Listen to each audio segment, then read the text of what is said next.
இந்த எலெக்ஷனில் யாருக்கு ஓட்டு போட போகிற? நான் விஜய்க்கு தான் ஓட்டு போடுவேன். எதுக்கு விஜய்க்கு ஓட்டு போடுற? விஜய்க்கு ஓட்டு போடலான்னு தான் இருக்கேன். ஏன்னா டிஎம்கே ஏடிஎம்கே ரெண்டு பேருமே மக்களுக்காக நல்லது, ரொம்ப நல்லது பண்ணுற மாதிரி தெரியல. எல்லாம் நாட்டுக்கு கடன் தான் பண்ணி வைக்கிறாங்க. அதனால் விஜய் வந்தால் ஒரு நல்லா எல்லாத்தையும் யோசிச்சு பண்ணுறாரு. மாநாடு நடத்துறது, அவங்க ஸ்பீச்சு எல்லாமே பார்த்திங்கன்னா ஜனங்களுக்கு ஓரளவுக்கு நல்லா செய்கிற மாதிரி தான் அவங்க பேசிகிட்டு இருக்காங்க. அதனால் விஜய் வந்தால் நல்லது பண்ணுவார். அவர் பேச்செல்லாம் ரொம்ப கான்ஃபிடென்ஸாக நல்லா தெளிவாக ஜனங்களுக்கு ரொம்ப சந்தோஷமாக இருக்கிற மாதிரி பேசுகிறாரு. அதனால் எல்லா ஜனங்களும் சந்தோஷமாக பார்த்துப்பாரு. ஏன்னா ஜனங்களை பார்த்துக்கணுங்கிற ஃபீலிங் வந்து அவர்கிட்ட இருக்குது.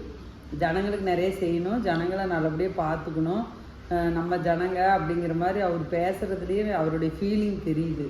அதனால் அவருக்கு தான் ஓட்டு போடணும். எல்லோரும் அவருக்கு ஓட்டு போடுங்க, அவர் ஜெயிக்குவீங்க.